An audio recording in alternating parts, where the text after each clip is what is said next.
Julho de 1924. Estoura o maior conflito armado da história da cidade de São Paulo. Foram 23 dias de ataques, que deixaram a cidade destruída, mais de 500 mortos e milhares de feridos. 2/3 da população foge em direção ao interior, enquanto as tropas federais se articulavam para retomar a cidade. Ainda hoje, passados quase 90 anos do Levante, a cidade de São Paulo ainda apresenta as marcas da batalha. Em 1924, os tenentes do exército pegam em armas contra a República Oligárquica. A principal queixa era o poder centrado nas mãos de uma minoria rica. Os eleitores eram somente homens e alfabetizados. Além disso, o sistema político da época era extremamente frágil e corrupto. Forçados a uma retirada, os militares de São Paulo encontram-se no Paraná com os rebeldes liderados por Luiz Carlos Prestes, que vinham do Rio Grande do Sul. Nasce a coluna Miguel Costa Prestes. A coluna, que nunca se rendeu, percorreu grande parte do interior do país, deparando-se com a triste realidade social da época. Em 1927, a coluna se exila na Bolívia. Os anos 20, que antecederam a Revolução, foram os anos do pós-Primeira Guerra. Foram anos de grande agitação no mundo inteiro. Uma série de conceitos foram revistos. Conceitos sobre moradia, por exemplo, que as pessoas, particularmente na Europa, achavam que era um investimento estúpido, você investir numa casa e depois a guerra arrasar com ela. O turismo se expande muito, as pessoas resolvem viver com mais intensidade. Era um momento em que as questões políticas giravam em torno dos interesses dos estados da federação, mas um núcleo central era a questão social. Como resolver as mudanças numa sociedade que estava se transformando de fundamentalmente agrária em industrial. O desenvolvimento nesta época foi muito grande. As questões sociais surgiram, porque vieram os imigrantes trazendo ideias novas, né?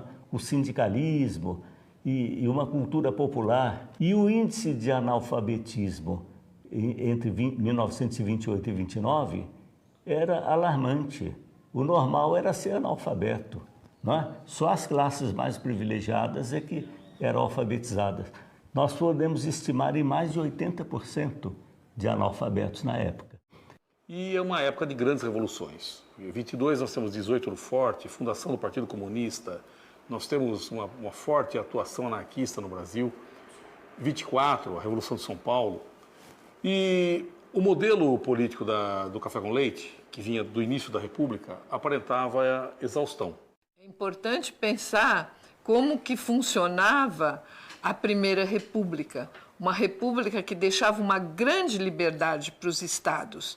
E São Paulo, como o estado mais rico da federação, ele tinha uma liberdade muito grande, sobretudo para o café, que era o grande produto de exportação e que sustentava a economia brasileira.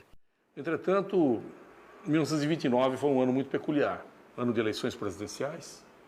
E no final de 29, outubro de 29, houve a quebra da Bolsa de Nova York.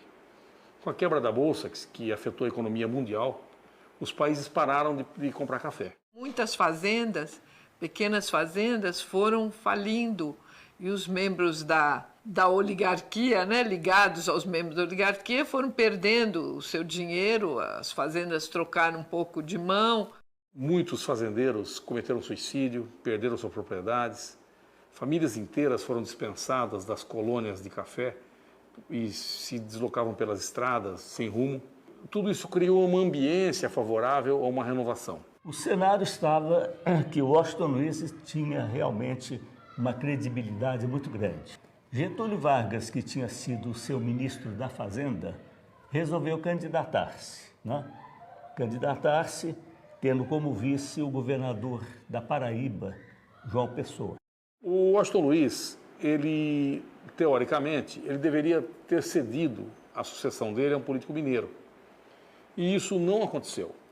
Washington Luiz chamou o presidente de Minas ao Copacabana Palace e expôs a ele que aquilo não seria possível, que ele teria que sustentar um nome paulista para a sucessão, tendo em vista a dificuldade do café. Um paulista, Júlio Prestes, que iria garantir a manutenção dos interesses paulistas. As eleições acontecem, são eleições fraudulentas, como todas as eleições da Velha República, eleições por lista, eleições de voto aberto, que têm que depois ser confirmadas pelo poder eleitoral. Não, naquela época não havia organização do serviço eleitoral propriamente dito.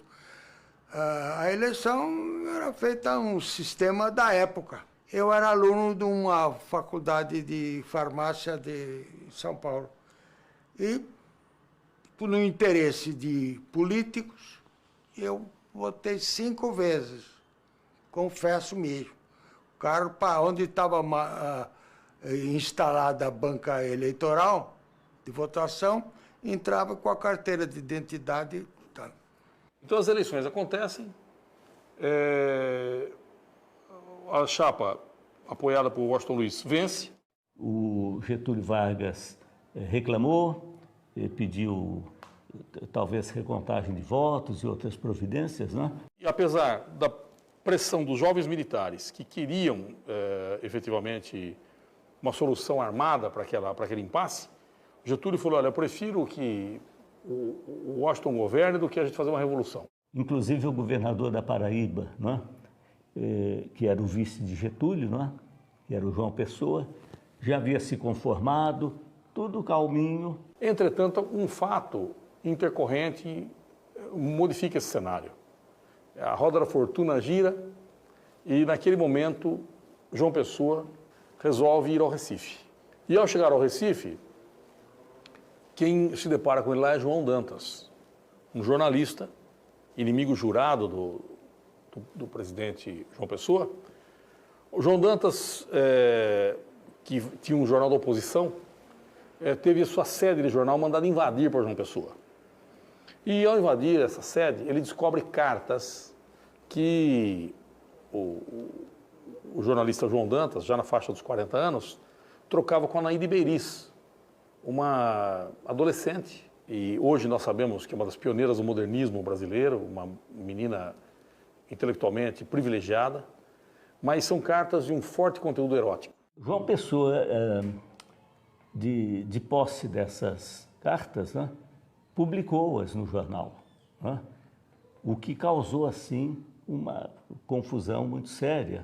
E João Dantas entendeu aquilo como um golpe baixo e, a partir daí, ele jurou matar João Pessoa. E naquela tarde no Recife, João Pessoa cumpriu vários compromissos no Recife, e ele vai tomar um chá na confeitaria Glória, uma confeitaria muito refinada do Recife. João Dantas vê o carro do governador da Paraíba, do presidente da Paraíba na rua, vai até lá, começa a sondar, quem está aí? É o presidente João Pessoa, tal. E, segundo consta, João Pessoa respondeu às suas indagações ali no bar, talvez porque já tivesse tomado alguma coisa, com uma grande gargalhada, né? João Dantas sacou da arma e fulminou ali a tiros, né? Ainda João Pessoa é levado nos braços das pessoas até uma farmácia em frente, mas não resiste.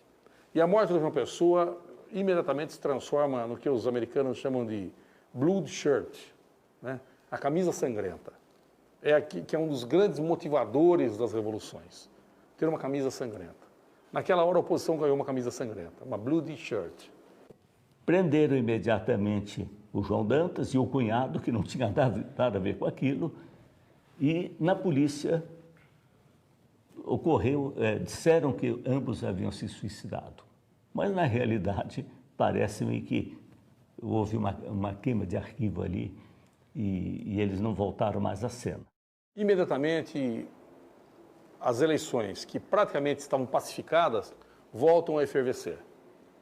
E o corpo de João Pessoa é trazido em um féretro previamente estudado para cumprir o seu papel ritualístico, a liturgia do morto que deu a vida pela nação, e ao parar nos portos nordestinos, até chegar ao Rio de Janeiro, onde ele seria sepultado, multidões vão ao cais para saudar João Pessoa.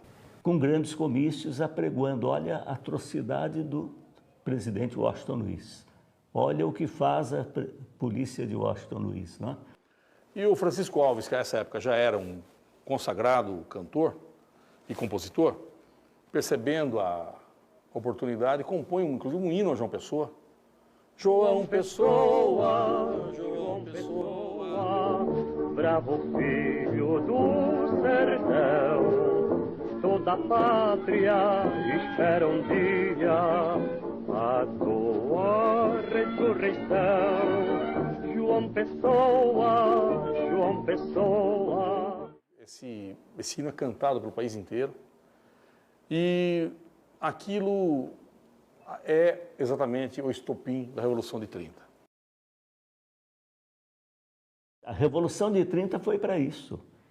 A promessa na Revolução de 30 é que inicialmente se teria um governo provisório que elegeria uma Assembleia Constituinte e essa Assembleia Constituinte prepararia o anteprojeto de uma Constituição.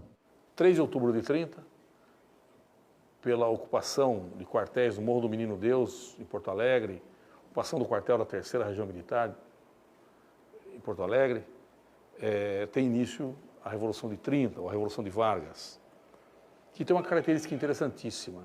Ela é socialmente avançada e politicamente retrógrada.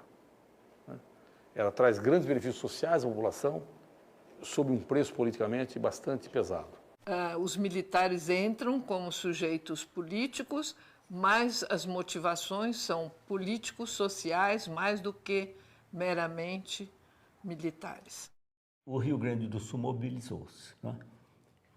Getúlio Vargas foi colocado como chefe de uma revolução, porque era o candidato perdedor, não é?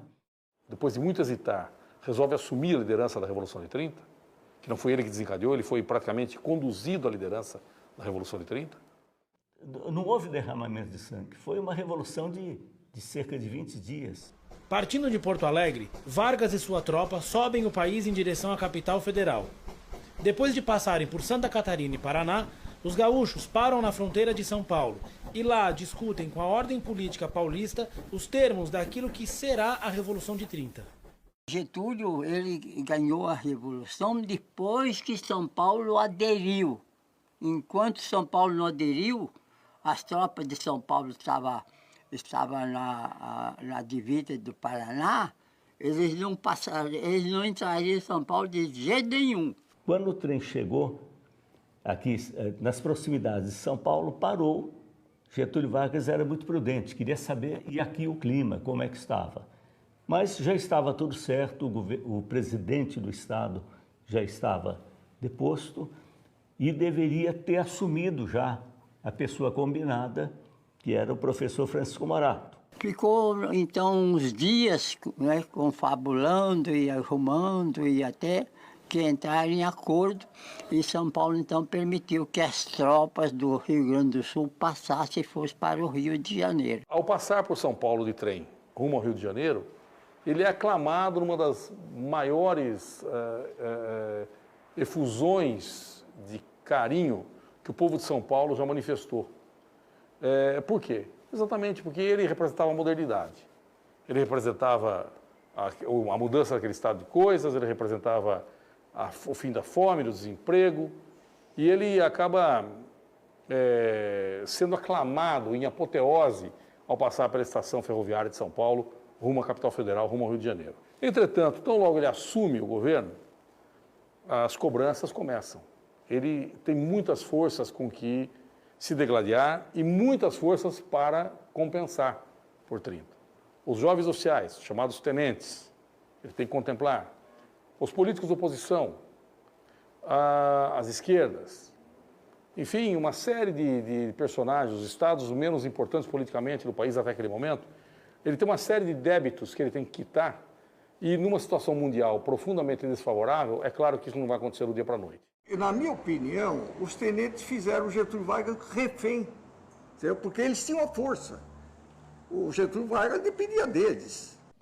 Eu tenho as minhas dúvidas se ele ficou refém dos tenentes, principalmente os tenentes que fizeram a Revolução, né? Ou se ele realmente já arquitetou alguma coisa no sentido de que o regime seria ditatorial, né? Então Getúlio opta por um governo francamente autoritário. Suspende a vigência da Constituição Republicana de 1891, ele passa a governar por decretos-leis. O Getúlio tomou conta do governo e nomeou para o Brasil inteiro os interventores. Nesse momento começa o primeiro rompimento, porque o Partido Democrático, que era uma dissidência do Partido Republicano Paulista, do velho PRP, e que em 26 tinha rompido e apoiado entusiasticamente a Revolução de Vargas, achava que um de seus membros, talvez Francisco Morato, viesse assumir o governo de São Paulo, Altino Arantes. Um deles deveria assumir o governo de São Paulo, a intervenção de São Paulo. Vargas os ignorou. Ele desconversou e disse ao Francisco Morato que, num primeiro momento, teria de ser militar, né? Ele já tinha escolhido até um tenente, que era de Pernambuco, né? Em São Paulo, depois Getúlio punha, durante o ano, ele punha, de 3 em 3 meses, entrava um interventor. Botou lá uns militares analfabetos. Então esse tenente pernambucano, João Alberto Lins de Barros, ele foi ser interventor aqui em São Paulo. Em São Paulo, naturalmente, você tinha coronéis, tinha generais, tinha desembargadores, ministros, uma gente muito boa, em 30. E esse tenente veio e usurpou a função de interventor, né? Eles perderam os postos deles, né? Depois de 30, todo mundo perdeu o emprego, perdeu as benesses, perdeu as facilidades. O Getúlio Vargas, ele era gaúcho, ele tinha uma rixa antiga com o governo paulista, em si com os paulistas.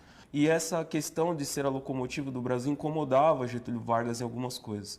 E São Paulo, praticamente, acaba sendo escolhido como bode expiatório dessa crise. Se há pobreza no Brasil, a culpa é de São Paulo. A riqueza de São Paulo se constrói sob a opressão dos demais estados brasileiros. É preciso brecar São Paulo para que o Brasil progrida. Então parecia não, ele perseguia São Paulo. E isso se manifesta das formas mais esdrúxulas. Ele manda interventores para cá. João Alberto, Manuel Rabelo. Quando ele assume o governo de São Paulo, ele baixa algumas ordens que seriam risíveis se não fosse trágico. Então, exemplo, fica proibida a repressão à mendicância.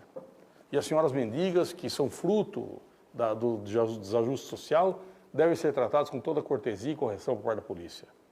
Os prefeitos são obrigados a comparecer aos sepultamentos dos mendigos. Após 30, São Paulo foi tratada como uma cidade ocupada, né? E dominada. Então você tinha praticamente, para a sociedade, esse sentimento de fomos derrotados, estamos sendo ocupados. Muitos dos tenentes cometiam arbitrariedades. Às vezes você entrava numa loja, pegava, não pagava, comia alguma coisa no bar e não pagava.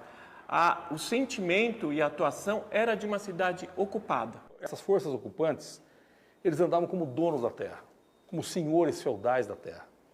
Eles entravam nos bares e não pagavam conta, põe na conta do governo de São Paulo, tal. Atiravam para o ar, eles levavam pânico à população. E esse estado de coisas era preciso fazer cessar. Era preciso fazer cessar. Eu me lembro, por exemplo, que quando o Júlio Marcondes Salgado, ele está se deslocando, ele é coronel da Força Pública, tenente-coronel da Força Pública, e está se deslocando pela cidade com a esposa dele. E vê agentes da Polícia Secreta de Vargas espancar um estudante. E a esposa descreveu para o filho, e o filho contou para o neto que me contou, que ele teve um tremor dentro do carro e falou, isso não pode acontecer, eles não sabem com quem estão mexendo. Eu não sei se é de fato uma questão intencional, porque o Getúlio ele tem uma ideia muito interessante de nação, não é? De uma nação una. E a ideia dele de nação una passa, por exemplo, por um representante, digamos, exemplar, que seria essa figura do mulato. Mas não há dúvida, não é, que para São Paulo acontecerá um grande debate. Então, dentro da intelectualidade getulista, a gente pode pegar como exemplo Cassiano Ricardo. não é? E o grande debate que vai haver na revista do Arquivo Municipal de São Paulo, que era dirigido por Sérgio Millier, não é? Em que Cassiano Ricardo defende a figura do mulato e a figura do negro em São Paulo desde o período colonial, né? E Alfredo Ellis Júnior tenta rebater o tempo todo, dizendo que essa figura de fato não existiu e que ele fez um trabalho sério, profundo e que de fato se demonstrava que a presença do negro era uma presença ausente até o século XIX. Criou-se muito uma ideia, foi espalhada, que a Revolução de 30 tinha sido uma revolução contra São Paulo. Os oficiais de 24 dominaram em 30 e repartiram o Brasil, fizeram uma divisão, você vai ficar lá, eu fico aqui e tal. E eles não quiseram largar o poder. As elites cafeeiras continuavam fora do poder. Intelectuais e a classe média reclamavam pelas reformas políticas que não aconteceram. Os setores populares lutavam por reformas sociais. O descontentamento era geral. As massas populares continuavam desempregadas, com fome, porque não era possível, em 2 anos, corrigir nada. Hoje nós sabemos isso. Havia comícios aos domingos na cidade, né? E em São Paulo, então, o comício era todo dia, desde mais ou menos de fevereiro até a Revolução. Havia muitos comícios de estudantes que estavam todos impregnados de civismo, você sabe? Então, falava, mas não falava na Revolução. É interessante, estava preparando, mas ninguém falava em Revolução. Os políticos, eles foram defender os próprios interesses do Estado e também os interesses sociais. Eles não queriam que fosse um governo diferente, que um governo como o de Vargas, que tomou o poder, tivesse tanta força que fosse mexer na legislação social. Para tanto, eles foram preparando uma revolução, sim. Eles estavam preparando uma revolução militar, sim. É preciso que a gente entenda que, claro, que as elites paulistas têm um interesse, elas estão afastadas do centro de poder, mais tarde vão se recompor absolutamente com Vargas. Entretanto, nós não podemos comprar uma versão extrema que, ao se pretender crítica, acaba operando uma simplificação rasteira da história do movimento, né? Porque esse movimento que começa com uma insatisfação da grande burguesia, ele conquista até o PD, que é o Partido Democrata, de oposição ao PRP e que é aliado de Getúlio, que lutou dentro da Aliança Liberal contra a antiga ordem de coisas. Esse partido começa a se afastar de Vargas. Na verdade, havia grandes laços de amizade, de família, de interesse entre os dois partidos. E esses dois partidos, eles tinham algumas divergências, mas, fundamentalmente, na hora do vamos ver, eles se estruturaram unidos. Mas nós temos uma popularização. Quer dizer, o movimento conquista os setores médios e conquista também a população em geral, a população trabalhadora na cidade. Para conseguir adeptos na população, eles incrementaram medos nessa população, porque o medo sempre foi, eu acho que sempre será a maior arma política. Não podemos dizer que tenha sido um movimento fabricado, produzido pelas elites que teriam manipulado a população paulista em geral num grau extremo, convencido. Eles se juntaram com alguns empresários, conseguiram convencer esses empresários através do medo do comunismo, através do medo da militarização do Estado, porque nunca tinha tido um governante militar. Quando Getúlio assume, a promessa era fazer a Constituinte de imediato. Acontece que não deixaram. Se argumentava que o Estado estava se militarizando, que o governo ia se militarizar, que estava sem Constituição. Aquilo foi passando o tempo. Ah, São Paulo, o Brasil não está preparado ainda para a Constituinte, para a Constituição. E aquilo foi passando o tempo, né? Havia motivo de São Paulo fazer a Revolução de 32? Eu acho que não. Foi um jogo político. Essa é uma construção interessante. Qual o objetivo da Revolução Constitucionalista? Restaurar a Constituição, evidente. Mas por quê? Porque era a maneira de fazer cessar aquele estado de humilhação, de espezinhamento, de terra ocupada que estava se impondo a São Paulo naquele momento. Para janeiro de 32, onde o comício aqui na Praça da Sé foi uma coisa monstruosa. E em fevereiro, uma manifestação ainda maior. Agora já tem apoio da Associação Comercial. Dá dinheiro para os estudantes que percorrem as estaçõezinhas ferroviárias do interior, perorando, dizendo à população para vir a São Paulo protestar. Isso é a despeito da vontade do Getúlio, porque ele vê insatisfação no Rio Grande do Sul, em Minas Gerais, principalmente em São Paulo. Nesse momento, Vargas começava a desconfiar que haveria uma revolução. Ele não sabia se aconteceria em São Paulo, no Rio Grande, em Minas, que eram estados onde a oposição estava se articulando muito fortemente. Mas sabia que a revolução viria.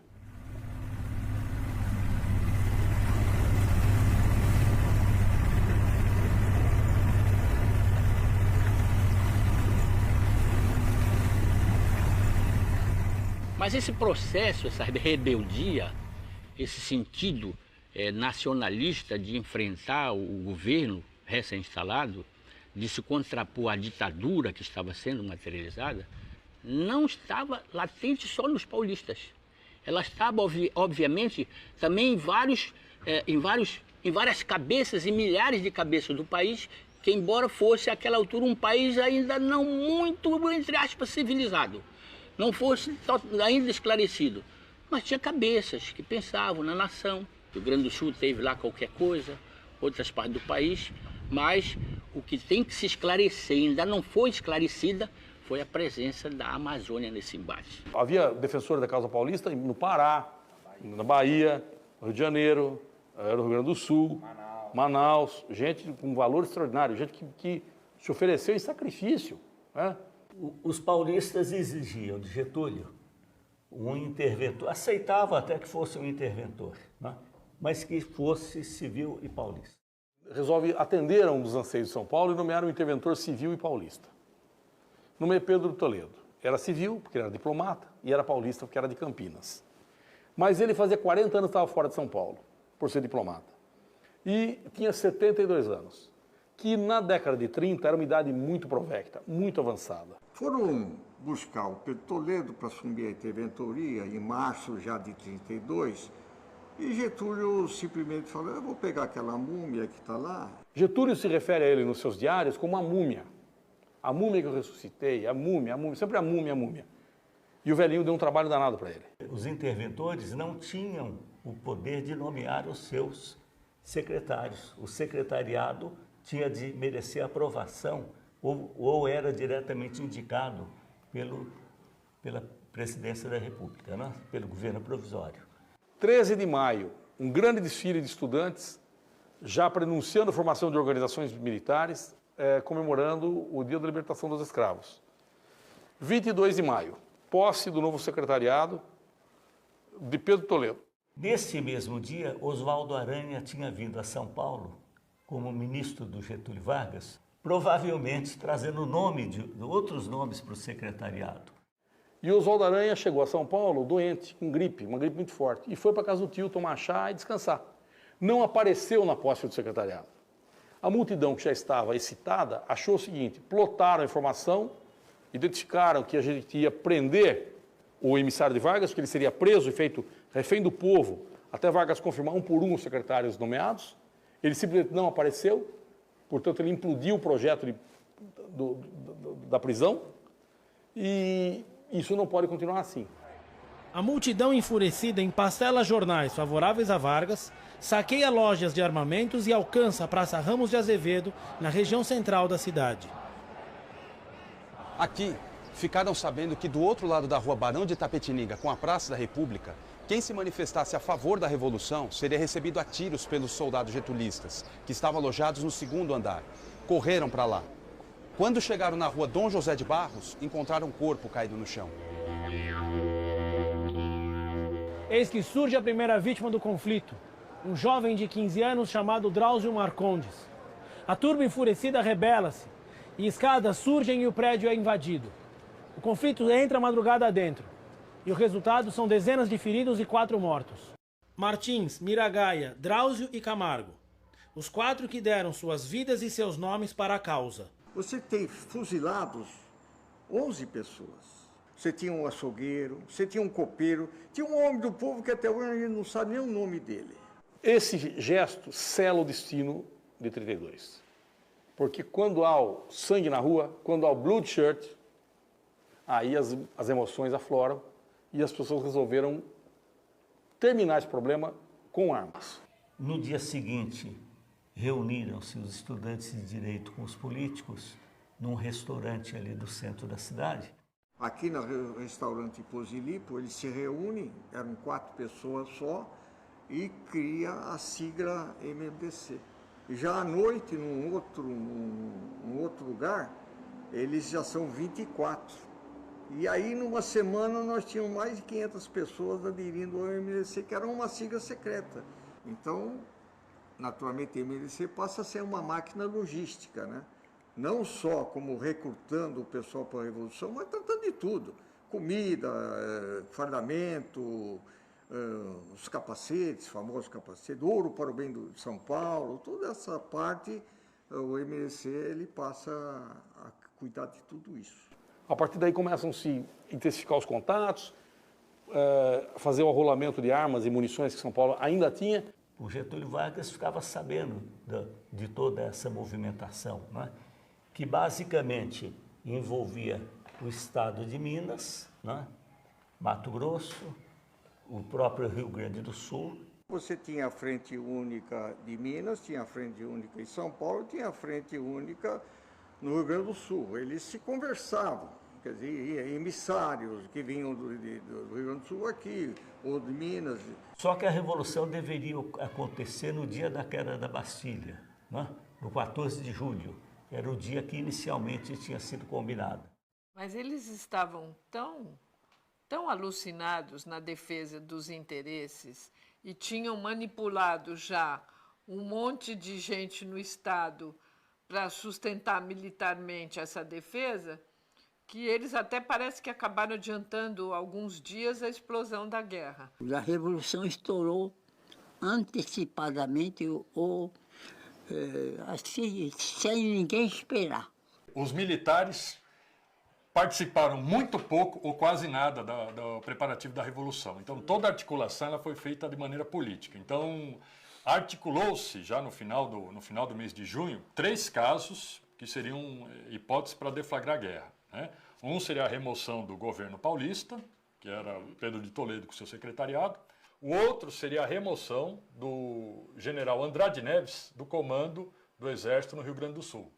E o outro seria a remoção do general Bertoldo Klinger do comando do Exército no Mato Grosso. Então vamos entender o Mato Grosso como um todo, primeiro, para que a gente possa entender essa questão da divisão do Sul e do Norte, tá?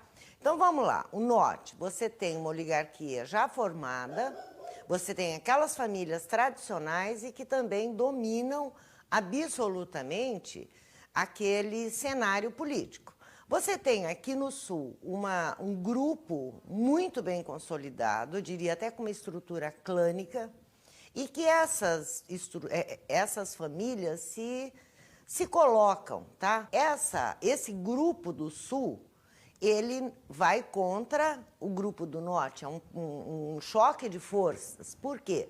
O Sul produz, o Sul tem toda uma estrutura de produção e o Norte tem uma estrutura de consumo, mas que não traz nenhum benefício para cá.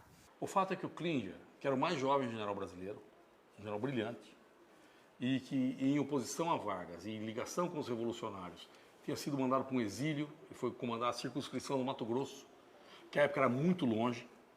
Ele teve um desentendimento diretamente com o ministro da Guerra e mandou uma carta desaforada ao ministro da Guerra. Os articuladores pedem por favor para ele não fazer isso. Ele diz lá que o ministro da Guerra era impotente, que estava velho, não seguia para o cargo. O que ele aconteceu com ele? Ele perdeu o comando, né? Ele é punido e transferido para a reserva. Mas ele tem certeza que ele vai levar a circunscrição com ele. Mas a circunscrição foi fiel à lei e não ao comandante. E não veio.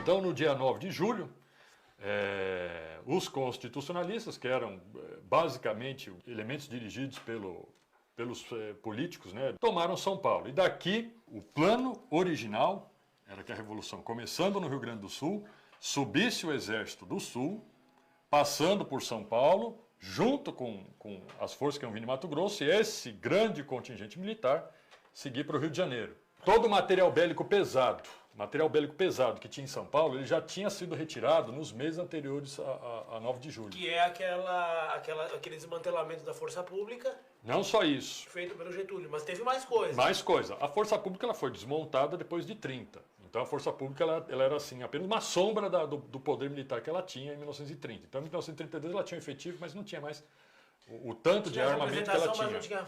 Tinha representação, mas não tinha força. Não tinha aquele poder de combate que ela tinha, o material. E o exército também foi. Então muita coisa da artilharia foi embora, muita munição foi embora, muito fuzil, que era o armamento básico da infantaria na época, foi embora. Então quando começou a Revolução, não só não se tinha material, né, como os comandos militares foram pegos de surpresa. E esperava-se, né, que essa falta de material fosse ser suprida com a vinda do Rio Grande do Sul. Klinger, escolhido como líder militar das forças constitucionalistas, embarcou do Mato Grosso para São Paulo sem os 5.000 homens prometidos. Numa viagem de trem que durou dias, o general despacha ordens para que a capital federal não seja atacada em sua ausência, atrasando a movimentação das tropas paulistas. Quando se fala, mas o Klinger não levou 5.000 homens, penso que nem tinha 5.000 homens aqui para levar. O nosso trem saiu fortemente armado com o 1º Batalhão e parou aonde havia sido combinado o encontro, né? Minas, Rio Grande do Sul, Mato Grosso. A parada foi a grande tragédia, né? Porque a Revolução ela é perdida nessa parada. Que se ele tivesse tomado esses 9.000 homens da força, mais os 3.000 das Forças Armadas, colocado num trem e jogado dentro da Vila Militar do Rio de Janeiro, primeiro, não havia força com capacidade de resistir a isso. Segundo, havia muitos simpatizantes, como o senhor mesmo disse, da causa constitucionalista dentro do Rio de Janeiro. E a Revolução teria acabado dia 10. Ele esperou tropas para somar. E aconteceu o contrário, as tropas que vieram atirando. As tropas paulistas, estacionadas na fronteira, deram a Vargas o tempo suficiente para negociar a lealdade do interventor de Minas, Olegário Maciel, perdoando a dívida daquele estado. O interventor do Rio Grande do Sul, Flores da Cunha, realmente tinha um compromisso com São Paulo. O do Rio Grande do Sul foi pior ainda, porque ele ofereceu para o Flores da Cunha o cargo de ministro da Justiça. Até eu, se tivesse na posição do Flores da Cunha, também ia. Mas ele falou assim, ó, aconteceu o casus belli, o que ele queria? Eu vou renunciar, eu vou entregar o governo do Rio Grande do Sul para romper com o Getúlio Vargas e aí faço a Revolução. A Revolução começou aqui antes que ele fosse avisado. Então, por um compromisso de honra, o Flores da Cunha falou assim, bom, já que não me avisaram e eu não tive tempo, não quero trair o Getúlio, e ele se manteve ao lado do Getúlio Vargas. As pessoas dizem assim, não, Minas e Rio Grande do Sul traíram São Paulo. Isso não é verdade. O Vargas acompanhava atentamente a evolução dos fatos, sabia que a guerra iria eclodir, sabia todo mundo que estava envolvido. Quando a guerra eclodiu em São Paulo, o que foi feito? Prenderam os aliados paulistas do Rio Grande e Minas. Resultado, tornou-se acéfala a revolução nesses estados. Contou-se com a adesão porque realmente era uma aspiração, não é? Em vários estados ebuliram, mas foram prontamente refreados, não é? Fugiram do Rio de canoa de piroga, de caiçara, conseguiram chegar a Ubatuba, subiram a serra a pé, pegaram um caminhão em Taubaté, pegaram o trem e vieram para São Paulo lutar. Então, quem pôde veio lutar, não se pode falar em traição. O reforço militar prometido não se efetiva. As alianças não se concretizam. Resta, portanto, para São Paulo buscar os voluntários e o entrincheiramento para sua defesa. Ao mesmo tempo, Góes Monteiro, líder das tropas legalistas, consegue ampliar cada vez mais a sua força e sua representação. No dia 12, eu me inscrevi porque estava aberto o voluntariado para a Revolução. Evidente que o rádio exerce um papel, a propaganda e, sobretudo, os tribunos do movimento, como Ibrahim Nobre, ele sai, ele vai até a Estação da Luz, ele apela aos jovens, apela às mulheres. E os meus companheiros do primeiro pelotão, era tudo, não tinha, era tudo estudante, advogado, médico, engenheiro, tudo gente, sabe, assim, que tinha cultura. E todas as classes sociais, né? O filho do fazendeiro foi lutar com o filho do colono. Nós temos batalhão de índios, que vem do Paraná, batalhão de negros. Cada qual, na sua profissão, na sua área, pôde desempenhar. Então, os engenheiros foram para os centros das faculdades ou das politécnicas para ajudar a desenvolver, se precisava, munição, armamentos, assim como as mulheres foram ajudar naquele tempo nos hospitais, como enfermeiras. Minha mãe contava, ela foi fazer sanduíche, ela fazia cachecol para os meus avós deram as joias, o dinheiro, eles tinham uma aliancinha em vez das alianças deles, escrito "Dei ouro para bem de São Paulo". Do dia para a noite, São Paulo começou a produzir munição, armamento, capacetes, uniformes, máscaras de gás. Então foi quando toda uma população abraçou uma causa e se doou a ela. Os operários dão horas a mais com salários miseráveis, com extensas horas, no esforço de luta por São Paulo. O meu primo recebeu calcinhas femininas para dizer que ele era um afeminado porque não quis combater. Outro recebeu carta anônima porque não quis combater. Então teve muita gente que não combateu, né? Você tem, em São Paulo, em 1932, um grande número de imigrantes.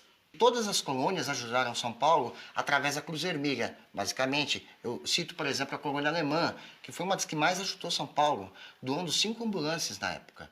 Material cirúrgico, equipamentos médicos, de cobertores, até mesmo de fardas. Major, então como é que se dá essa logística da mobilização das tropas nesse momento? Justamente, quando São Paulo inicia a Revolução, haviam soldados prontos. A Força Pública ela tinha cerca de 10, 11 mil homens, o Exército tinha um pouquinho menos que 4 mil. Então, somando tudo, 15 mil homens que fossem soldados regulares, prontos. Tá. Então a gente tem o primeiro movimento, né, que é o avanço, General Euclides Figueiredo em direção ao Rio de Janeiro. Já às vésperas do dia 13, o batalhão, que era o batalhão da Força Pública, que estava em Itapetininga, ele se desloca para Itapeva, e depois vai chegar em Itararé, para ocupar Itararé. Para quê? O comando do batalhão da Força Pública não sabia se era para receber o Exército do Rio Grande do Sul como aliado ou se era para defender a fronteira. No dia 14 de julho, começam a sair os batalhões de voluntários de São Paulo. Sai o batalhão Paz Leme, que vai seguir para o que ficou conhecido como a Frente Leste, de São Paulo também, em direção ao Mato Grosso, rumo a Três Lagoas, e também teve tropa que seguiu rumo a Ourinhos, mas já vem do Rio de Janeiro, seguindo rumo a São Paulo, várias forças. Seria uma divisão no comando do general Góes Monteiro, que ele vai coordenar o avanço do Rio de Janeiro, o avanço que vem do sul de Minas Gerais, por Passa Quatro também, que é a região do túnel, né? Além da Marinha, que já vai efetuar o bloqueio de Santos. E também o grosso do Exército do Sul, que vai seguir para Itararé. O despreparo era tanto que esses soldados que partiram, os voluntários que partiram, por exemplo, para Itararé, receberam os fuzis na estação de trem. E a munição receberam em faxina, né, no caminho. E a munição não servia nem para o fuzil, tiveram que trocar a munição em Itararé. A batalha era uma batalha desordenada, porque o mundo civil, os batalhões que se formavam, eram batalhões formados de voluntários, entusiasmados da propaganda política que os políticos faziam. São Paulo precisa de você, O Brasil precisa de você, de derrubar a ditadura. Então, o governo federal, para trazer tropas do Nordeste, do Centro-Oeste, da Amazônia, trouxe tropas do Brasil todo, também fez muita propaganda. Propaganda é arma de guerra, né? Isso é normal. Então falava-se que havia eclodido um levante comunista em São Paulo, liderado pelo Matarazzo, que era para proclamar a independência de São Paulo. A propaganda dizia o seguinte, que a Revolução era constitucionalista, que a Revolução era para devolver a democracia ao Brasil, etc. E a oposição dizia o quê? Que era uma revolução separatista, que queria separar São Paulo do Brasil, que era uma revolução fascista, para colocar no poder um aliado do Mussolini, que à época estava no auge na Itália, que era uma revolução comunista. Não existia isso de separar São Paulo do Brasil? Nunca se comentou isso lá entre nós. Lá. A maioria, quase 100%, não sabia nem manejar um fuzil. O que podia se esperar de uma tropa dessa? Nada. Cuiabá está com Vargas. Por outro lado, o sul do estado apoia os constitucionalistas. Articulados por Klinger, as oligarquias do sul estabelecem um efetivo militar. Esse efetivo contava com os soldados regulares e centenas de voluntários. Essa força defende a fronteira do estado e garante a retaguarda aos constitucionalistas. Então eles conseguiram montar um projeto aqui, vamos dizer, não foi algo planejado, mas dentro do desenrolar da luta, eles foram se acomodando e foram fazendo o que era necessário. Porque Mato Grosso do Sul, ele vai se tornar um bastião importante justamente na principal linha de comunicação e que vai auxiliar os revolucionários paulistas. Esses grupos que ficaram, cada um com 200, 250, eles foram o que segurou essa força e manteve essa linha, essa artéria de comunicação que era noroeste, durante muito tempo. Uberaba tinha as forças do Exército, as forças públicas, mais o bando do Carvalhinho, que era extremamente assim, eram jagunços, sanguinários, aqueles que estavam aqui, vamos dizer, mercenários, tá? Eles estavam lutando para quem pagava mais. E eles conseguiram bloquear durante muito tempo esse grupo. Tinha um outro grupo que vinha de Goiás. Essa região de Paranaíba, ela é porta de entrada, tanto do norte do estado, como de Goiás, como de Minas. Então você vê que eles conseguiram barrar forças importantes.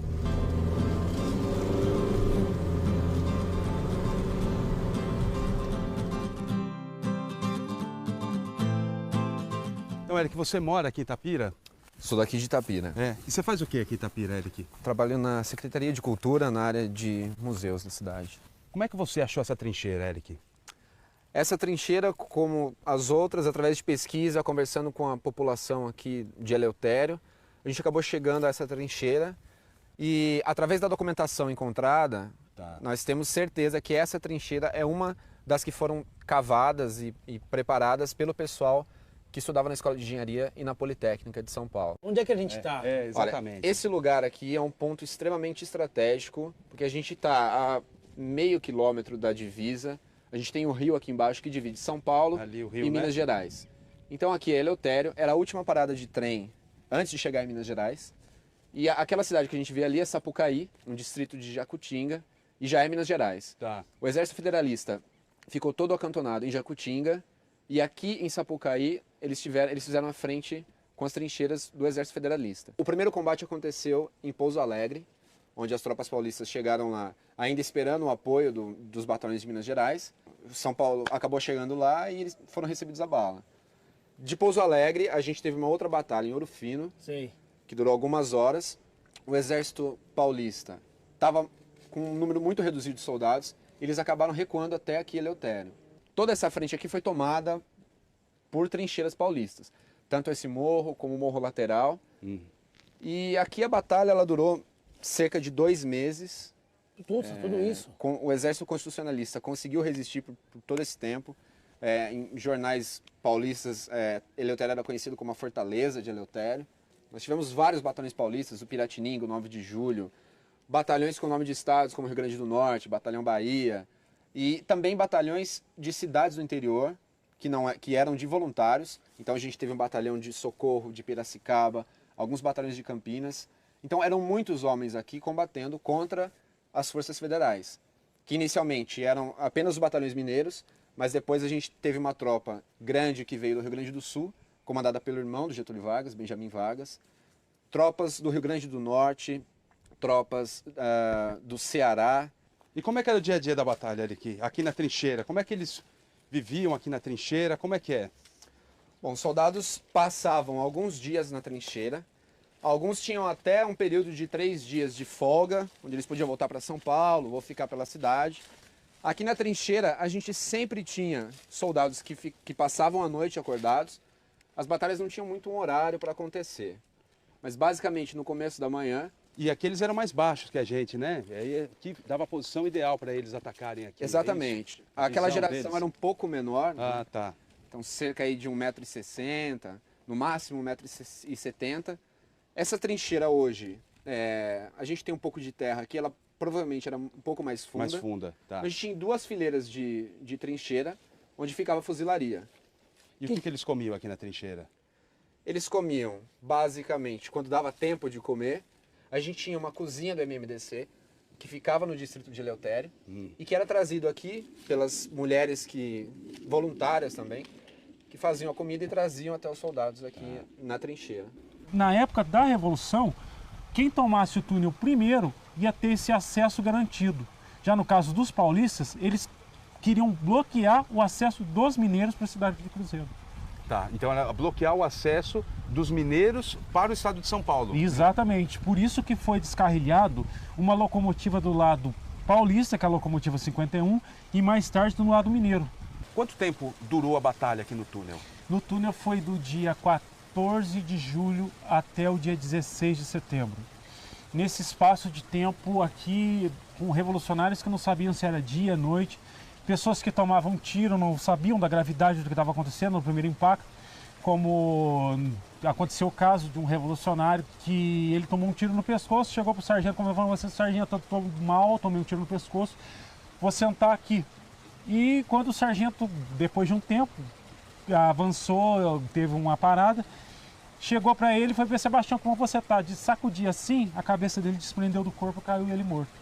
Então quer dizer, a batalha, as batalhas aqui foram batalhas duras. Sim, né? Aqui foi muito difícil. O campo de batalha batalha foi aqui foi muito conhecido como Fábrica de Heróis. Fábrica de Heróis. Fábrica de Heróis, porque foram pessoas que até hoje não se sabe o que aconteceu, com pessoas que desapareceram. Eu posso dizer para você porque eu coloquei a mão numa trincheira, eu encontrei trincheira, restos mortais, arma, bandeira da cidade, no túnel, nas arredores do túnel, no Pico da Pedra Preta, no Pico do Cristal. Casos como o do Coronel Fulgêncio, que nós passamos pela estação Coronel Fulgêncio agora, que antes se chamava Estação Túnel, que tinha um canhão do lado paulista, que andou 2 quilômetros, acertou o vagão onde estava o Coronel Fulgêncio, o vagão explodiu.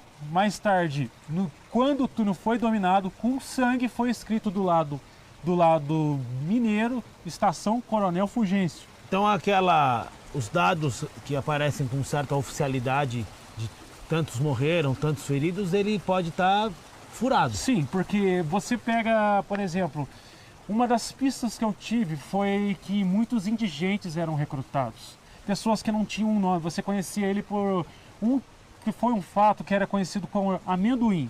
O amendoim se alistou e ele foi para a trincheira, frente de combate, se destacou, mas desapareceu. Como em cima da Pedra Preta, em cima da Serra da Mantiqueira, ainda até hoje existem restos mortais de pessoas, não posso dizer para você que são revolucionários ou paulistas, exceto que seriam paulistas pela posição que ocupam.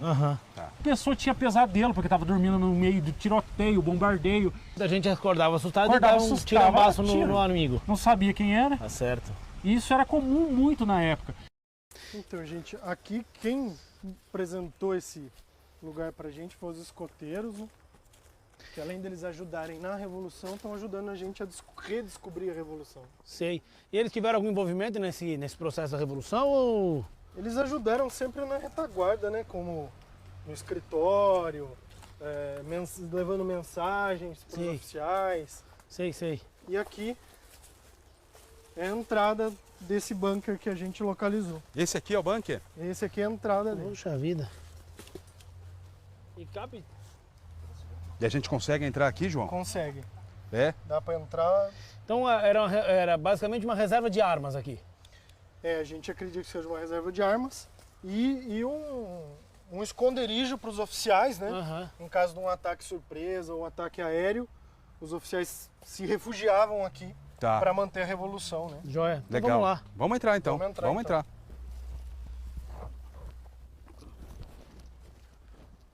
Uau! Fenomenal! Aí.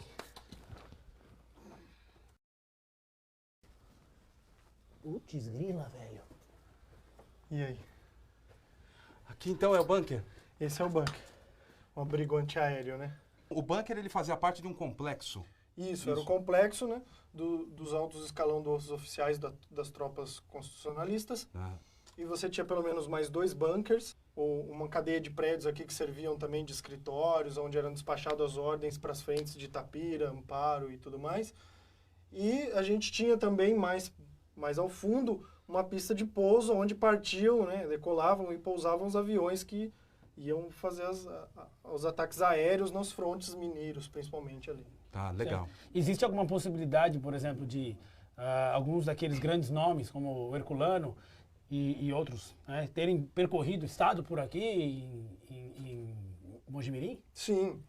O Herculano também comandou as tropas daqui desse complexo do quartel, né? E também passou por aqui. E daqui eles partiram para Jaguariúna, né? E Campinas onde acabou a guerra. Hoje, analisando a conservação e tudo mais do bunker, alguém sabe da existência dele? Pouquíssimas pessoas. Além dessas pessoas dos escoteiros que nos apresentaram o bunker e o núcleo de Itapira, pouquíssimas pessoas sabem da existência dele. A intenção é exatamente essa, manter ele nesse sigilo para preservação. Com o prolongamento da batalha, com aquele impasse na região, principalmente aquela região do Túnel, Itamantiqueira, se mobilizou São Paulo inteiro, o Estado. E com isso, deu tempo para que a ideia da revolução, da constitucionalização, chegasse em outros pontos do país. Levanta as mãos para Jesus.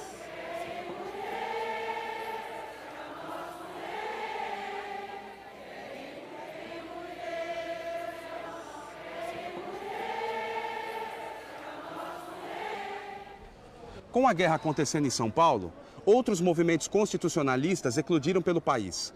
Um dos episódios mais emblemáticos aconteceu aqui, em Salvador, em agosto de 1932.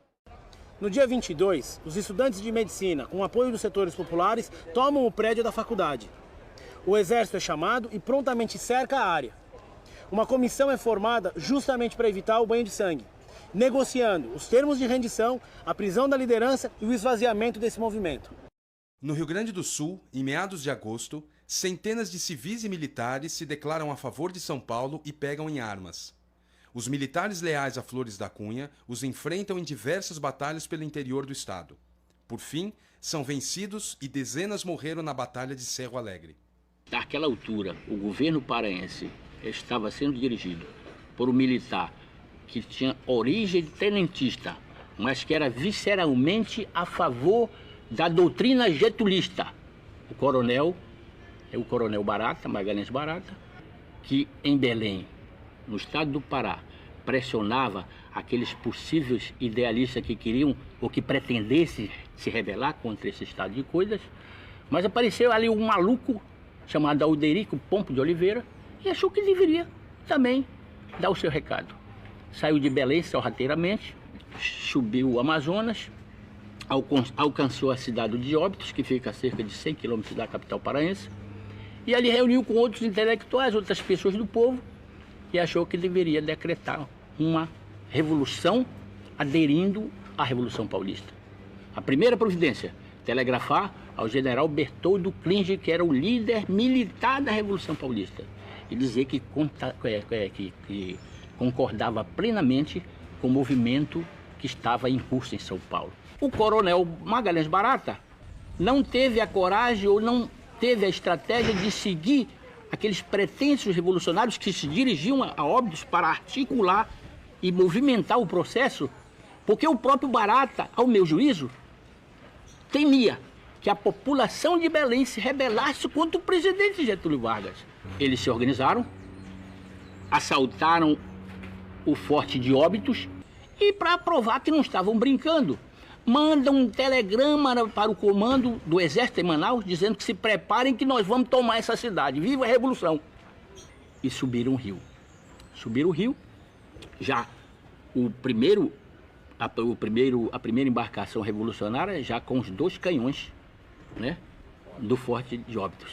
Mas no caminho eles apreendiam pescadores, caçadores, e à força cooptavam e dentro, improvisadamente, dentro dos navios, davam treinamento militar.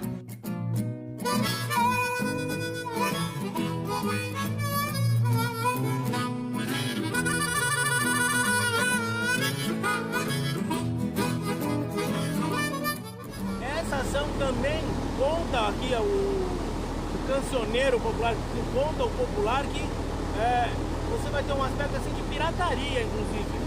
E aí a gente questiona, pirataria como? Porque o cara fala, simplesmente que foram fazendo uma baderna, uma algazarra, pilhando, roubando, até certo ponto não se sabe ao certo, matando. Eles sobem e o primeiro teste é Parintins. Chegam em Parintins, prendem o prefeito, as autoridades locais, se fortalecem, assaltam o erário municipal, armamentos que tinham pela cidade eles andaram ali arrecadando, com o objetivo de chegar em Itacoatiara e, se ultrapassar do Itacoatiara, seguramente alcançar Manaus. Esse era o objetivo deles. No momento em que os sediciosos chegam próximo de Itacoatiara, já com uma tripulação maior em número e já mais ou menos treinada. Quantos eram? Das 2 embarcações, cerca de 200 ao todo, 180 aproximadamente. E, de repente, já havia chegado, à manhã daquele dia, um reforço do Exército de Manaus, que chegara sorrateiramente em Itacoatiara, estava se articulando com os elementos civis da população, os voluntários da cidade, que já haviam feito trincheiras nas ruas principais. No momento em que eles assestam os canhões em direção à cidade, e a cidade estava empolvorosa, as pessoas corriam desesperadamente para os matos, choros, tristeza. Mas olha a tranquilidade do estrategista da cidade, do coronel Gonzaga Pinheiro. Convida o padre, o vigário da cidade, o português padre Joaquim Pereira, ao tempo com seus 60 anos de idade, e os 2 corajosamente pegam uma canoa e vão a bordo do navio Capitânia dos Revoltosos. O coronel Gonzaga Pinheiro sugere: por favor, vocês deem 2 horas para evacuar a cidade. A cidade está empolvorosa. Depois de 2 horas, os senhores bombardeiam a cidade, façam o que quiserem, saqueiam a cidade, mas façam esse compromisso comigo. E o padre ao lado com o texto de Nossa Senhora na mão, provavelmente com a imagem da Santa. E ele disse: tá, nós vamos dar 2 horas. São 10 horas, 10h15, meio-dia nós começamos a bombardear a cidade. Esse caminho é o caminho legalista. Eles vieram de Manaus e vão praticamente encurralar os revolucionários na Baía de Itacoatiara. Exatamente. Eles vêm dali e vão fazer essa curva aqui, vão pegar os navios dos revolucionários de surpresa ali, né?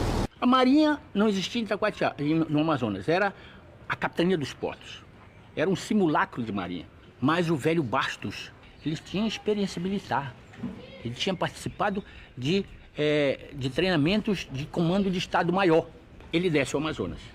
Desce ao Amazonas, uma parte da força fica na Boca do Madeira, que é exatamente numa curva de frente a Itacoatiara, uma curva do rio de frente de Itacoatiara, que não permitia de onde estavam os revoltosos visualizar e vê-los, porque há uma curva sutil do rio, né? E de repente o navio maior adentra. Neste momento estava completando as 2 horas. O comandante Bastos, que não tinha os armamentos pesados de canhão que ele tinha, com medo de serem atingidos pelos canhões, e aí seria uma tragédia total, jogou o barco com toda a força a caminho do nau Capitânia Revoltoso.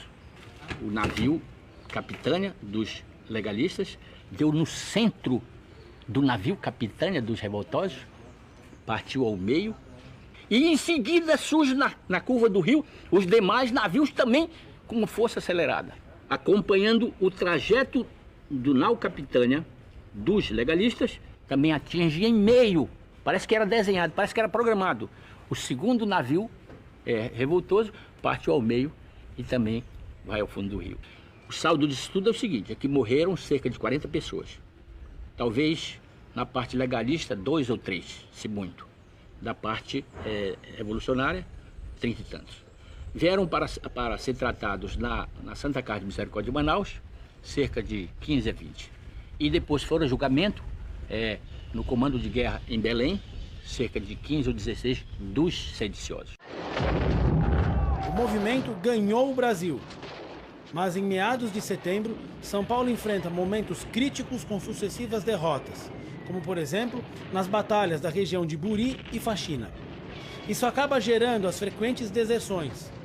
Com tamanha destruição, perdas, mortes e despreparo, fica evidente que o movimento caminhava para o seu desfecho. A propaganda de guerra sustentou que São Paulo estava vencendo a luta até o final de setembro. Os telejornais alemães da Segunda Guerra Mundial e a imprensa paulista, eles têm muitos pontos, podem ser comparados de uma forma muito próxima. No início se fala das vitórias estratégicas, no final se fala das conquistas heróicas de indivíduos contra o poder do inimigo. O soldado tal conseguiu sozinho deter 10 soldados inimigos. Sim, enquanto ele deteve 10, passaram 10 mil. Porque você olha os jornais, você está vendo vitória aqui, vitória ali e tal, e está vendo o desbordamento, quer dizer, o pessoal está retraindo, quer dizer, está fugindo de um lugar e indo para outro. Então, o jornal fala em vitória e, ao mesmo tempo, você está vendo que está havendo retração. Nós recebemos uma informação que a Revolução já estava ganha e nós íamos fazer um passeio na Avenida Rio Branco. Passeio de soldado, né? Todos seguindo uma ordem unida. E quando chegam no Lago da Sé, eu morava na Moca, saí de lá da Faculdade de Medicina e fui para casa. Quando eu estava no Lago da Sé, eu vi um zum-zum, um movimento grande de grupos comentando e falando. E eu fui saber o que era. Eles disseram que a Revolução já estava perdida. E isso foi até o fim da guerra. Então a população paulista realmente não esperava a derrota militar. Mas desde agosto, o Klinger já tinha procurado, através de emissários, o Góes Monteiro para negociar a paz. Desde agosto. Em agosto, o Klinger já tinha mandado procurar. Mas simplesmente, depois do vexame que ele deu, ter vindo sozinho no Mato Grosso, ele ajudando de ordens a esposa. O Góes Monteiro, com muita percepção, falou: esse camarada não tem autoridade moral nenhuma lá para decidir fim de guerra nenhum. Não é interlocutor adequado. Não deu a mínima bola pro Klinger. O grande herói 32 é Herculano. Mas precisava mais de coragem para parar de lutar do que lutar. Chegou um momento em que Herculano disse: olha, nós temos que parar com a guerra. Por quê? Porque as forças inimigas já haviam rompido as linhas de defesa da divisa paulista. E a partir daí seria a destruição do parque industrial, destruição da agricultura, destruição da pecuária, saques, estupro. De uma devastação sobre a cidade de São Paulo. Sim. O estado de São Paulo sendo devastado. A expectativa era essa. E o Ibrahim Nobre, que era o tribuno da Revolução, com discursos inflamados. Primeiro irão os homens. Depois que nenhum dos homens estiverem mais, irão as mulheres, as suas esposas, as suas namoradas, as suas irmãs. E depois das mulheres, irão as crianças. Então, o próprio Herculano disse: é necessária a paz. Como o poder político não respondia adequadamente, ele falou: vou tirar a força da guerra. E tirou. Felipe, nós sabemos que em Cruzeiro foi assinado o armistício da Revolução de 1932. Sim. O que essa escola tem a ver com o armistício? Essa escola era a única escola existente em Cruzeiro em 1932. Considerando que a cidade era e é o ponto mais baixo da Serra da Mantiqueira, foi aqui onde as batalhas mais sangrentas aconteceram. Então, como o lugar onde as batalhas mais sangrentas aconteceram, foi aqui que foi assinado o armistício. Um acordo digno, um acordo que não permitiu que forças ocupantes realizassem policiamento em São Paulo, um artigo que manteve a força pública no policiamento, que não permitiu atos congratulatórios ou atos exaltatórios da vitória, não houve desfile de vitória. A Revolução acaba no dia 2 de outubro. mas os últimos combates só vão acabar no dia 3 de outubro, no meio do estado de São Paulo. Então, dependendo do ponto de vista social, sim, foi um cessar de hostilidades. Agora, do ponto de vista político, foi um armistício. E ali, então, o termo usado foi cessação da hostilidade. É como se tivesse passado uma borracha em cima da coisa, não aconteceu nada. O Pedro de Toledo reuniu o seu secretariado. Todos estiveram presentes. Né? Desta reunião de secretariado, o Pedro de Toledo combinou com todos os secretários e aqueles outros que estavam ali também, que tiveram participação ativa, como o Ibrahim Nobre e tudo mais, que ninguém procuraria uma embaixada estrangeira para fugir da responsabilidade, nem fugiria. Que cada um estaria anotando ali o seu endereço residencial, aonde estariam aguardando em casa para serem presos. Tá? E na reunião do secretariado, pediu para o secretário da Fazenda dizer quanto custou para os cofres do governo o movimento constitucionalista. Os principais líderes do movimento foram presos e exilados. Vargas nomeou Armando de Sales Oliveira como novo interventor do Estado. A eleição dos constituintes foi marcada para o ano seguinte. Getúlio Vargas caiu em si, logo depois de terminado o movimento, e determinou ao ministro da Justiça, né, que já preparasse elementos e eleições e tudo mais para a reconstitucionalização do país. Né? O conflito se encerra em outubro de 32, com a derrota militar paulista, que afirma ter obtido uma vitória moral, né, uma vez que em 33 se chama uma Assembleia Constituinte, em 34 se promulga uma nova Constituição, a de 34. Então, o que os paulistas fizeram logo depois que acabou a Revolução de 32, que eles perderam? Nós perdemos a guerra, mas nós ganhamos a Constituição. Que ganhar a Constituição? O quê? Uma Constituição que vingou de 34 a 37? Foi um movimento de forte inspiração popular. Houve uma conjunção de fatos. A história levou a uma conjunção de fatos. Por motivos diferentes, as massas e as elites buscavam o mesmo objetivo. Essa guerra foi uma aventura sinistra. A população ela foi de esponte própria, ela não foi manipulada. O término da guerra trouxe mudanças para a vida da população do Estado. Milhares de famílias foram afetadas pela derrota militar. Para aquele pessoal que foi para a Revolução, uma tragédia. Muitos voltaram sem braço, outros ficaram com os pés com frieira, cortaram, perderam os artelhos. Nós podemos pensar nas crianças que entraram na guerra e que morreram na guerra. Quem são estas crianças? O que nós sabemos sobre essas crianças e sobre essas famílias? Absolutamente nada. Houve o outro carregando o fuzil, chega, a namorada já estava com outro, ele mata a namorada, mata o camarada que está junto, depois ele fica desarvorado. Nós sabemos de um grande número de pessoas que entram no Juqueri, no hospital psiquiátrico do Juqueri, não é? Mas nunca ninguém fez um estudo aprofundado. As viúvas, teve mulher que perdeu o filho, perdeu o marido, ela precisa de dinheiro.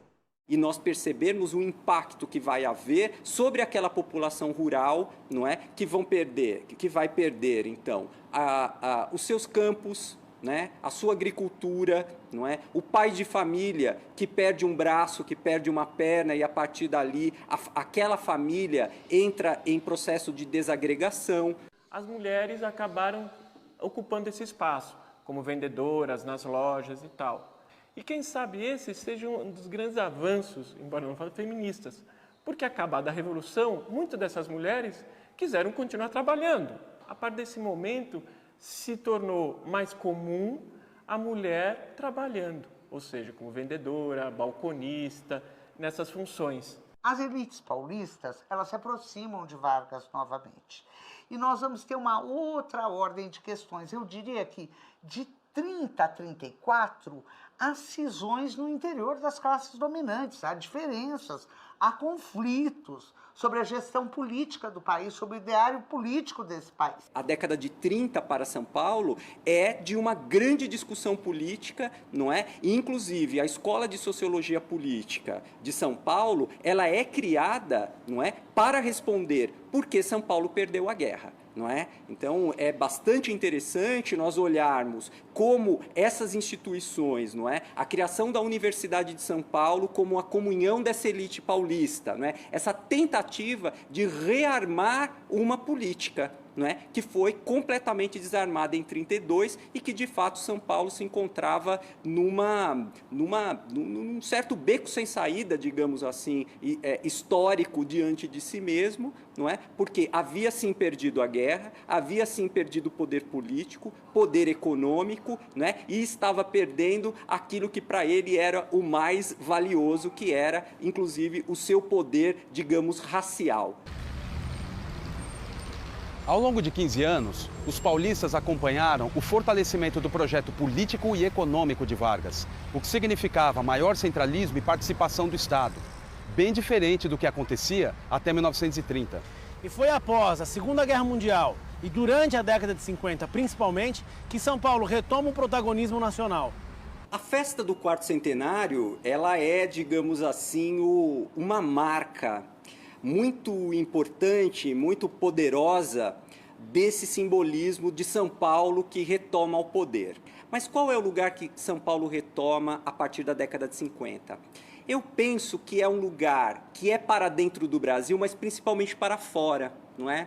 São Paulo se internacionaliza. Nós vamos ter toda a entrada, não é, da indústria automobilística, não é, em território paulista. De fato, São Paulo retoma o poder, não é? Retoma um poder econômico, retoma um poder financeiro, não é? E onde há poder econômico, há poder financeiro e político, obviamente que da sua própria memória.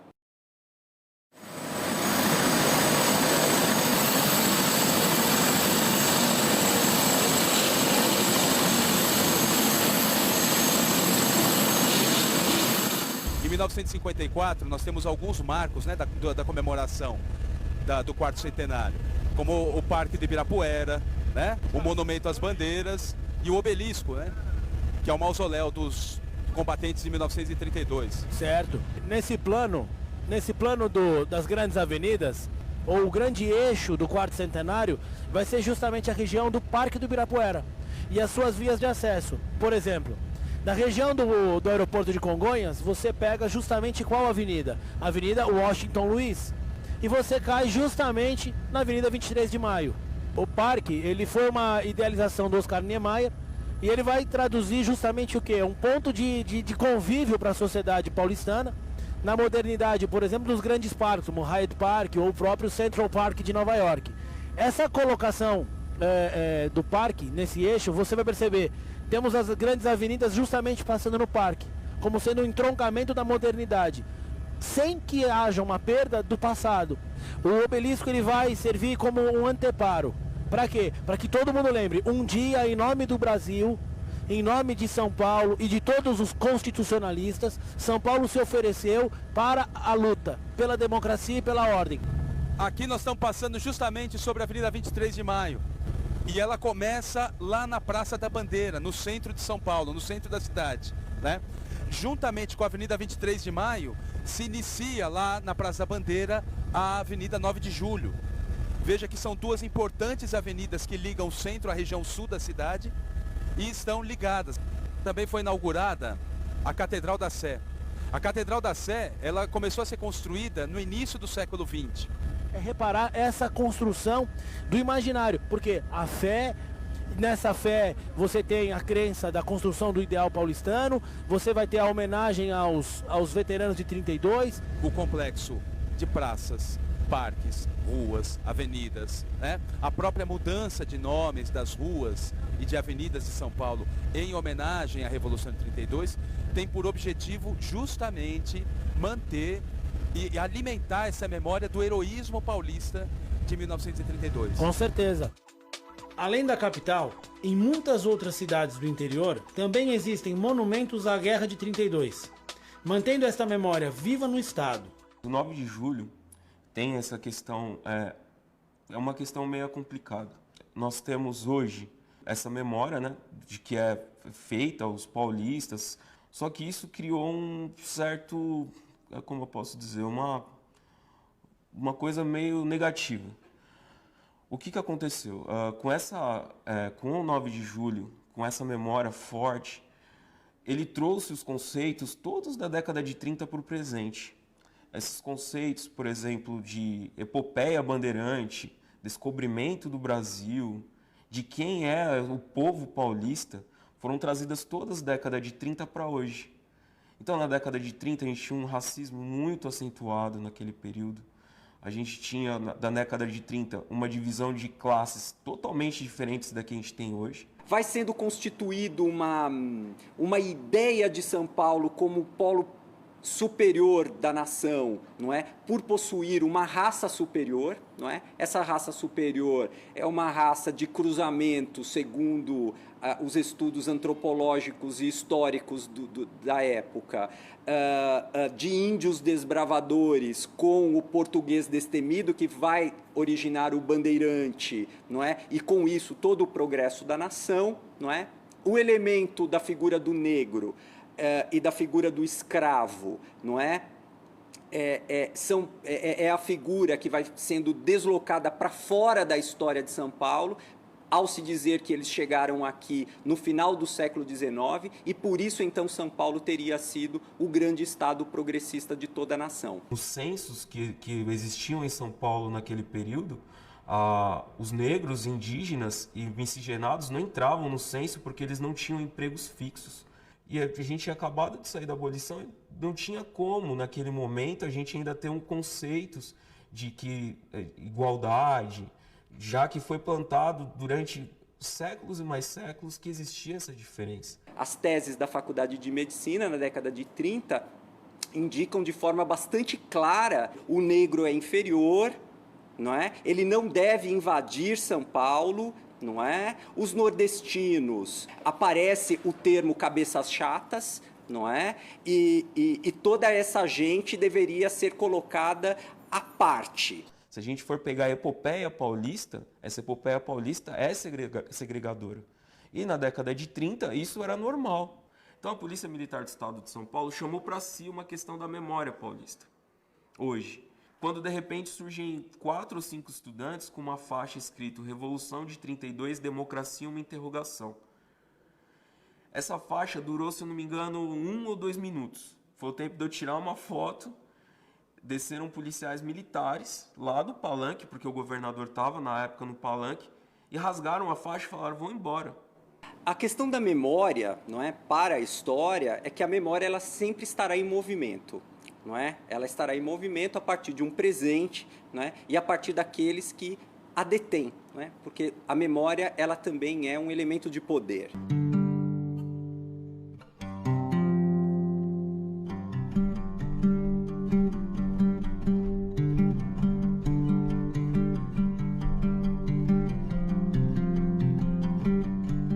Podemos perceber que esse foi um dos maiores conflitos da história do Brasil e, ao mesmo tempo, um movimento social de grande proporção, porque trazia lado a lado o setor dirigente e a ordem popular.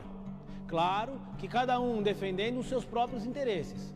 Uns a retomada de um passado de glórias e o outro o reconhecimento e a própria democracia. Por outro lado, podemos entender que a Revolução de 1932 não foi apenas um movimento paulista. Ocorreram ações em diferentes partes do país. Enfim, 32 encerra uma era na política brasileira. Mas o ideal de um sistema político mais justo e democrático ainda estava distante. Afinal, tivemos 2 regimes ditatoriais e a democracia atual nos leva à seguinte questão: o quanto avançamos desde 1932 e o quanto ainda não avançamos?